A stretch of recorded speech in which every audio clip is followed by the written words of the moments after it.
Hello everybody, October 11th, 2013's weekly wrap-up, and we had two releases this week, one in the harmony course and one in the advanced voice course. So as far as the advanced voice course is concerned, we are at the whole tone scales. Those are interesting scales. They work to the augmented chords and they also work to the dominant 7+5 chords. You either know what that is or not. This is the advanced voice course, right? And the whole idea here for singers is to internalize these sounds just the way the instrumentalists do, to use it as material later on. And also as you hear harmonies and you sing melody lines, these different movements, if you can really incorporate them into your muscle memory, can only help you. Anyway, in this week's release, step 46, it was about the augmented chord again, like I'm saying, but I put an arpeggio together for you and the actual scale for you to practice back and forth between those, and that's about as simple as it is. That's what it is. You internalize that and get that sound in your head, and we'll be heading soon to the bebop scale, which I always love to talk about because it's got so many interesting things, and once you understand the bebop scale, you can really listen to instrumentalists play and understand what it is that they're doing with those chromatics. And we have our chromatics together because if you are on the site and you've been working even from the beginning voice course, from the very beginning voice course through the intermediate into the advanced, always being talked about utilizing the chromatic scale. Well, the chromatic scale tones interweave, sort of like a tapestry, in relationship to the bebop scale, so that's a lot of fun to talk about. Now, as far as the harmony course goes, we're still really early on compared to the information I know that you're going to see up the road a bit here. And excited to get to that point, always excited to get to the point where you're singing into three-part harmony, but we're not there yet. Where we're at right now is internalizing the intervals, and it's so important, and like I'm saying all the time, you've got to learn the intervals two different ways. You've got to learn them melodically, note to note, and then to get your Mozart ear, you have to learn how to hear both the notes of any interval, the two notes of any interval, simultaneously, to hear what that sound really sounds like, what it sounds like to hear a minor second played against each other, or a major second or a minor third, or so forth, all the way up to the octave.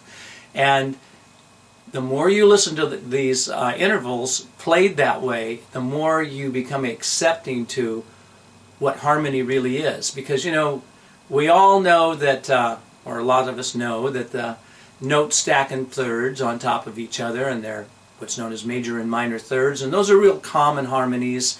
And it's very typical to have somebody sing a melody line and another person just sort of follow along a third above or a third below and do what's called a melodic curve, which the harmony course will get into as well. But, you know, there are dissonant harmonies. There are minor seconds and major seconds that are sung against each other. And although at first to everybody it sounds like an out-of-tune notes because they sound so dissonant, you learn to even appreciate what those intervals sound like. And later on, when you get to four-part vocal harmony and you hear groups like Take Six, or you know, even back in the day, you know, you'll go back and you look at barbershop quartet stuff like the Beach Boys. Now, they did a lot of stacking. They did a lot of stacking of thirds for them, but they did add the seventh at times. But when you have a group like Take Six, they are singing ninths and elevenths and really cool, close harmony, and they extend outer parts and do the inside parts as minor seconds to create these major nine sounds. It's really gorgeous. And if you just heard the two inside parts, you think, oh, that's horrible.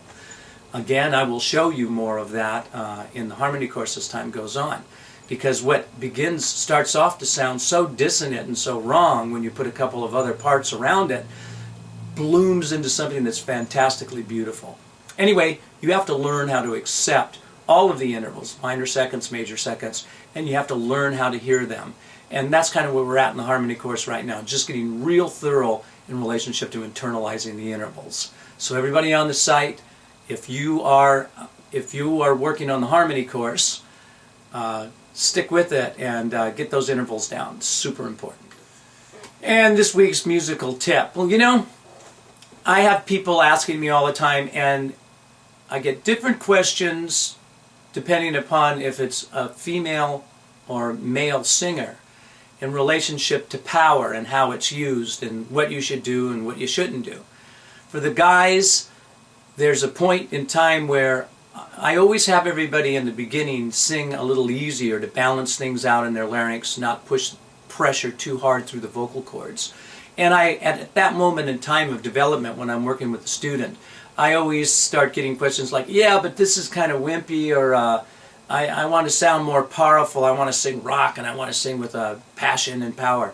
And you have to build the chords a little bit, and there's some great approaches towards doing that, but first you have to balance everything. If you don't have your chords balanced, and what I mean by that again is the larynx is staying relaxed in the middle of the neck, and the digastric hyoid muscles, these muscles involved in swallowing underneath here, don't get involved in your singing process, you're a good step in the right direction, and you start sounding, if you get that together, you start sounding like a sort of a contemporary pop singer with that kind of an energy. But then maybe that's not what you're into. Maybe you're into metal, maybe you're into much more aggressive rock and roll, and you want to sing with more guts and more power. Well, you still have to go through that step. You still have to go through that stage. Now, I know people think that they can take a shortcut, but that shortcut is going to be a long cut. Let me explain this to you. I've explained it before, but I love making this analogy because I feel that I'm saving voices. If you're on YouTube and you're not even on the site, this is still something good to hear.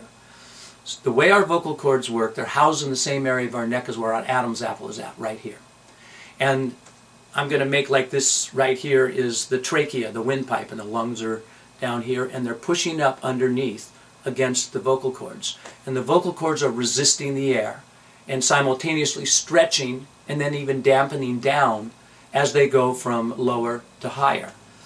The air pushing through the vocal cord, I just said, is resisting. And if that air resists too hard, you get hoarse, you get tired. If you push and bang and scream your head off, you're trashed by the end of the night. And that's because you've pushed too hard. And the way I like to explain this is when I was a kid, to make a motorcycle sound, I used to take cards, baseball cards or playing cards, and put them on the spokes of the bicycle. The spokes would hit the card would make a motorcycle sound. And I'm sure there's some people out there nodding their head remember doing that. But do you remember if you did do that, or even if you didn't, let me tell you what happens. Pretty soon the spoke starts hitting the card, and pretty soon the card goes from that really cool resistant motorcycle sound, because of the resistance of the card starts to get floppy. And when the card gets floppy, the cool motorcycle sound goes away. That is a 10 times better analogy than you think in relationship to what you're doing with your vocal cords if you're pushing too much resistance through the cords. You have to learn how to sing truly with good support. You have to build your cords, you have to get compression, you have to push the cords together, not in a tense way on the throat, but to get compression in the cords so they'll make a good seal. Then when you bring the power through the cords, they can handle the resistance. But if they don't, you're going to end up with those floppy baseball cards. Now, that's just a temporary thing. If you stop singing at the end of the night and you're kind of trashed and you rest for a day or two and don't sing or even talk less, normally the cords will get better. But listen, if that is your MO, if that's your mode of operation and you're always doing that, sooner or later that's going to turn into very bad things for your vocal cords. So again, taking that shortcut to try to sing with all the power, and you see some of these things on the internet that are saying that they can do that, they are going to hurt some voices. There's just no way around it. I've been teaching for too many years and I know how this works, and I just told you how it works. Your cords are resisting the air. If you don't have your cords in a safe, balanced position with good core compression, guess what's going to happen? You're going to hurt yourself. That's why you got to learn the right techniques. Very, very important. Can you sing with big power all night long, night after night? Absolutely. I teach hours and hours, day after day, and still perform out, and I have no problem whatsoever, because I have the proper technique. There was a time in my life where I was actually producing music videos, and it wasn't really from singing per se, but I was yelling at crews and video crews, 12, 14-hour shoots a day, yelling over all of the noise and the action that was going on in those videos. And I did hurt myself once. I didn't have to have surgery or anything, but I had to be quiet. I had to be quiet for a very long period of time. And I really learned my lesson and backed off from doing that. And even with my knowledge about singing, I had that happen many, many years ago. I was much, much younger then than I am now, and much more experienced today. I want to save you that problem. So even in speaking, if you speak too much, if you don't have your vocal cords compressed the right way, if you're not supporting the right way, you can hurt yourself. So get the right techniques. Now if you're on YouTube, the right techniques are right here, and totallyvocals.com. Come on over, get some free lessons to get started, but get on the site, get full access to the site, and learn, learn, learn. Learn about harmony, learn about vibrato, learn about vocal techniques from the beginning all the way to extreme advanced techniques. So, totallyvocals.com.